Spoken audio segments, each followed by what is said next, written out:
get into our first leg of discussion. Now, for some time now, the media has been awash with reports of diversion of funds, food items and materials meant for persons displaced by Boko Haram insurgency in the northeast of Nigeria. Absolutely. Now, in August 2017, a minister and a high-ranking presidency official was alleged to have diverted about 18 billion naira from the 48 billion naira approved by the National Assembly for the rehabilitation of millions of internally displaced persons in the troubled region. Now, reports say cabals in the presidency and certain persons in the ruling All Progressives Congress have allegedly diverted over 28 billion naira meant for the rehabilitation of IDPs. Now, on Monday, the Nigeria Security and Civil Defense Corps announced the arrest of persons trying to divert educational materials, cartons of assorted food items donated to IDPs in Borno State by the United Nations and the World Food Programme. These allegations are coming to light at a time when the United Nations says more than 5 million people in Northeast are in need of food aid and about 450,000 children are severely malnourished and may die. And with the figure that about 10 million children are out of school in the country and majorly in the northeastern part of the country. It's mind-boggling. Educational materials. Yeah. Now we still have Dr. Dan Ekere of the University of Lagos with us here right now, joining us on this first leg of discussion. Well, thanks for staying with us, too. Thank you. Now, when it comes to we had a guest here sometime who said, Africans, we're communal in nature, where you don't have, you just come and we give you what we have. We share everything in sorrow and in happiness and so on. Now, people in distress, people who have issues, people who should be sympathized with, people who should be condoled one way or the other in IDP camps, food meant for them, materials meant for them are being diverted. In fact, there is even deliberate effort of monies allocated to them diverted for other things. When you look at all of these things, what really comes to mind as to the kind of society we run now? Taking a man at his lowest point. Yeah, thank you. What you said of Africans, I think, was in the past. That has changed. Of course, you know, that was in the past. Yeah, initially, I know in traditional African setting, we used to have that, you know, where you will see a child straying away, and even without knowing the parents, you could call the child to order. You could even, you know, trace the parents or whatever. If you see a child in any form of challenge, you could attend to such a child without any fear of any kind of allegation. Today, I doubt if people are that free because of the various, you know, evils, the form of maladies that we now experience in Nigeria and so many other parts of Africa. You hear of kidnapping, you hear of even rituals, you know, so many. So then even rape, your child, and you have a relation in your house who molest your child, and so many of these things were really like, you know, taboos. In fact, they were like things that were never heard of, you know, even though little of them, you know, existed in some trends. So that tradition of that communal spirit is practically gone. You could have a little of it perhaps in a local environment, but again, those who have found themselves into political space are not, they are no longer Africans, if you look at every bit of them, because you see, greed has taken over them. The spirit of service is not there. All that they are interested in is how to enrich themselves. So government, for now, we can take government out of that African setting. It's like government is Western in orientation, you know, where they no longer bother about the communal spirit. It's now a question of individual, you know, ego and what have you, and how much you can steal. Because if you look at the way African continent was plundered by the colonial, you know, interlopers, you recognize that those who took over from them more or less keyed into that same spirit, and that is what has continued. It has continued to today. So you don't fight governance as anything that people really treasure, but it's just that they do not have a choice, you know. So what is happening today is a function of a colonial heritage, I can say, all right.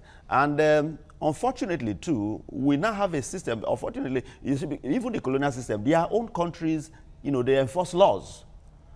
One aspect of it that we never gained was the ability to enforce laws. The law is only for the poor. The rich never get, you know, indicted or, convicted. They get chieftaincy titles. Yes, what they get is that the words is plea bargain, and you steal so much, you give little return, and you are freed. Meanwhile, for the common man or the poor man, the little you steal, no matter how little, sends you to jail. Now, you now have a situation where monies that are meant for people who are in such traumatic situation, that you should even expect that those who are stealing this money should bring their own to even add to it, are not being stolen. It is really so unfortunate. And it is simply because they have no human feeling. And it's equally that their laws are not in place to take care of such people. Otherwise, you only hear of, okay, for now suspended and all the rest. Look at Mena, look at, so many of such things. So it is clear to us that the common man is the one who is at the receiving end of every form of evil of governance. All right. I was about to ask earlier that how is it for a human being to cross that line? You talked earlier about taking advantage of the helpless. And these are people that need help from not just Nigerians, but from anywhere they can get it. Anywhere, from humanity. From humanity, absolutely. And then drawing that line, is it because they don't have a face somehow? Government is so far away and the people are so down there, and then there is no face, no empathy. And that was why it was easy for some of the officials, government officials, even at the presidency, taking advantage of monies that were supposed to be used to clear the field first off, to supply foodstuff for them, or educational materials. I think the major challenge is a question of values. You see, the values with which we live and operate are different from the ones that those in government operate. At least at the lower level, outside governance, you still find some, like I say, semblance of that communal spirit. But those in governance, they are totally different. Totally different. Because when you look at it very carefully, they don't even live among us. They don't. And even when they do, they fence themselves with all manner of security. Now, I remember listening to a common sense senator saying that over 150,000 policemen are attached to VIPs. VIPs. I don't know what is so, because well, VIP. The IGP has backtracked now. Yes. Yeah, but before backtracking, they were there. They were actually doing that. It means that, and these are people you send on errands, ordinarily. They are the same ones who have taken away the security that should take care of the entire people. They've attached them to themselves. I remember being to, somebody's house, and the place was like a police station. Wow. Police take turn in that place. A very prominent Nigerian, police, they take their turn there as if there is a police station in this compound. And meanwhile, when you walk around the entire street and the estate, you hardly find any policeman. So is it the only person who is supposed to live? Is it the only one that deserves to be protected? This is the kind of challenge you find, and this is the spirit of those in government. It's like they have a different set of values when they get into that place. It is even said that the concept of police orderlies is more of a status symbol than the issue of security in the first place. I want to agree with you. Because the policemen eventually become the errand boys. Yeah, because they carry their briefcases. Yeah, because having a police follow you, or maybe let's even put it as simple. When a little child of 5-6 years is being driven to school in the car, in his father or mommy's car, and then there's a police to guide the child to school, it makes the others feel, you belong to one class or, one level of society and all of that. So it's more of a status symbol than the issue of security itself. Yeah, but again, it has its own dangers, because if I were to be a kidnapper, that's the kind of child I would go for. Because I know that there's a value behind the child. There's so much behind that person.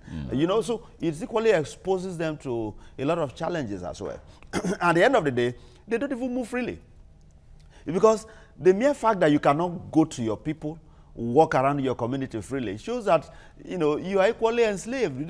You are in jail in a manner. Because that's a form of slavery. You are a slave to your money, slave to your office or whatever. And because of what you just talked about now, blowing it up a little, the consequences really of neglecting people like this in IDP camps in the northeastern part of the country, and once they realize that, okay, the government doesn't care for us, those in charge do not even care about us, what are the dangers, the implications of it? So much. Those who are able-bodied and who are smart enough, survival is a major thing for every human. I remember, while serving at Ogun State, there is this camp, what do you call it, at Oru, where there were so many of these, what do you call these guys now who came from Liberia and the rest of them. One day they invaded our Corpus Lodge, and the guys were saying some things, and they said they are not thieves, really. They are not here to kill, but they are hungry. Are you getting it? Now, if you make any form of resistance, then they will be pushed to take the other option. The IDP camp is not a camp for children. There are adults as well. So at the time you subject them to this kind of, hunger, they will want to survive one way or the other. They are in a community. There are, others who are perhaps eating around them, and they want to invade those places, So you are going to encourage robbery. You are going to encourage all manner of crimes.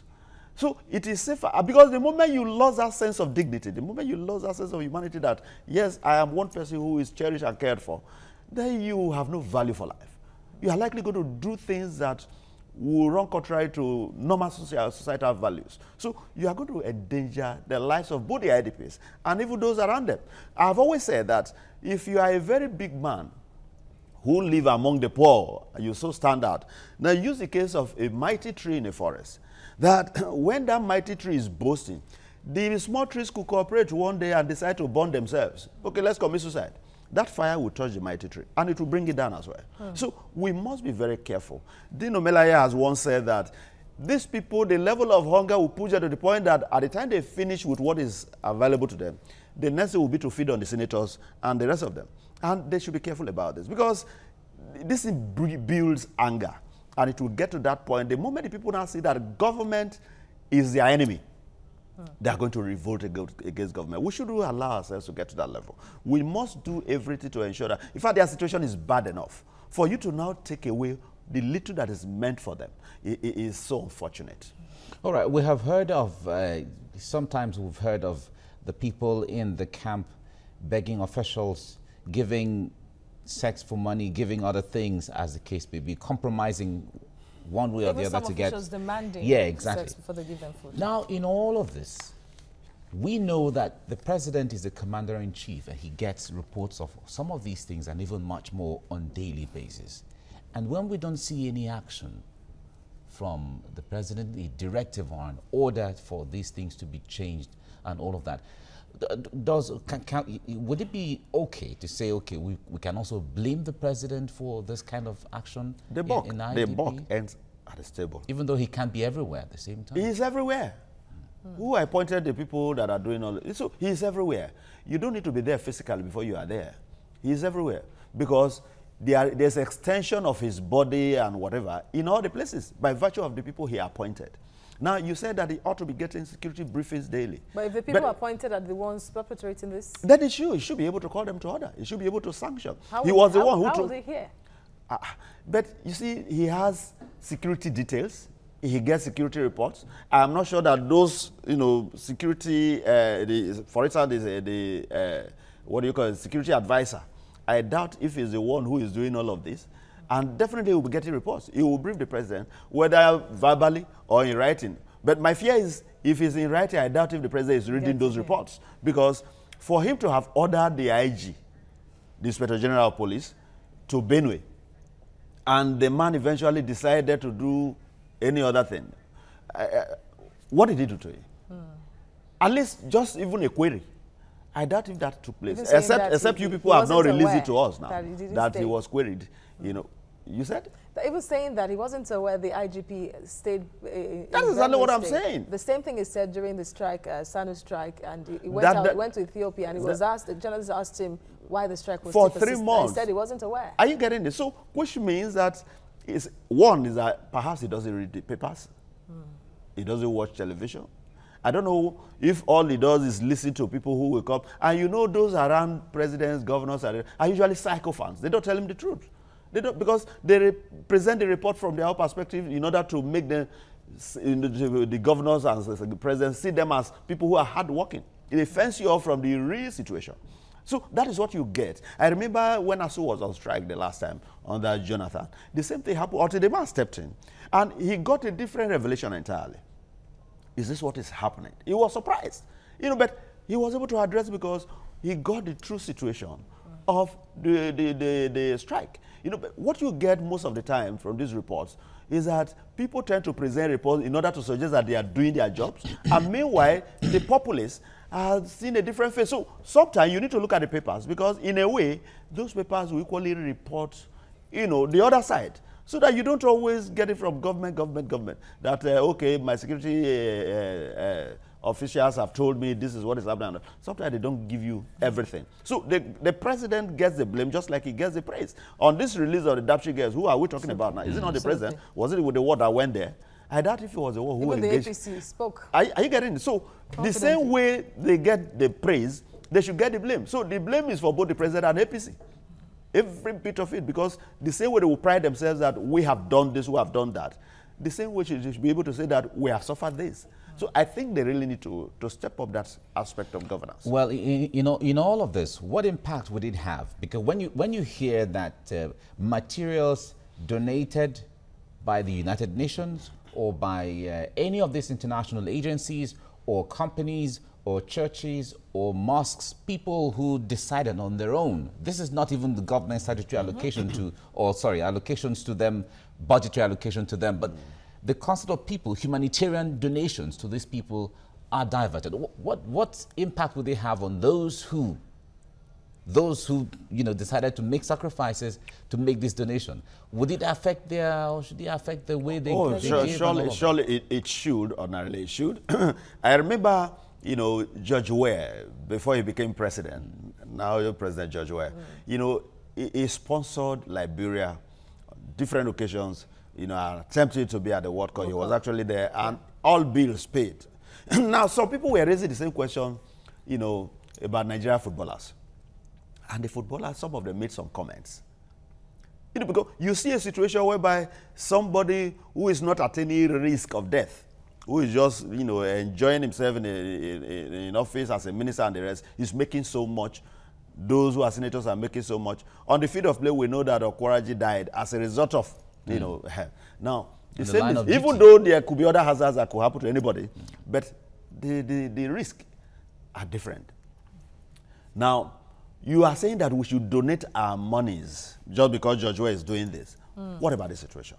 Are you getting it? Now, the problem I have with the United Nations is that a number of times I really don't have trust for them, because sometimes they inspire some of these things in order for them to even get involved in all these activities in the name of so-called humanitarian activities. Because each time we hear about the World Bank and loans that have been taken by different countries, and the fact that those loans are not plowed into the projects for which they were taken, gives me the pressure that even the World Bank is culpable, is an accomplice. So the same thing could happen for this, but for the individuals who have made, these humanitarian efforts, donating, contributing to ensure that the condition of these people is lifted, I think this is going to kind of demoralize so many people. Those who perhaps by now are still having such intention, it could affect them. I remember some time ago it was reported that Two-Face donated, I think, ₦1 million or so. So if Two-Face is aware that, Babache Lawa will use it to clear grass, you think he will want to donate such money again? So that is what is going to happen. You're going to find a ripple effect in a way, such that those who have, because Nigerians have that spirit of helping. A number of times you get, people who are, suffering from one ailment or the other on television. You just find out that contributions are made. I remember this, what's the name of this musician? I forgot the name now, a lady, well, she once came up to say that Nigerians are actually very wonderful people because they gave the kind of assistance she never expected, and it has been happening. Are you getting it? So the spirit is really there, but something somewhere is killing the spirit, and that is governance. Those in the corridors of power have decided to make life miserable for some people. I bet you can't blame them, because there is somebody in charge. We did not elect those people. They were appointed. The man we elected is the one we will call, because they said the man you give your chicks is the one you ask how many eggs has this chicken hatched so far. So we will ask the president what is happening to those people, not the people. I expect that he should be able by now at least place some sanctions for those who did that. But so far, where is Babache Lawa now, as we speak? So many others will be encouraged. They are going to be they're going to be invigorated in order, to continue this kind of thing, because they know that at the end of the day, nothing will happen. The body language alone. Thank you very much for your analysis, Dr. Dan Ekere of the University of Lagos. Thank you for coming on the show. Thank you. The pleasure is always mine. Right. Let's go on a break, and when we come back, we'll be talking about the Dapchi girls that are back now. Stay with us on The Breakfast Show.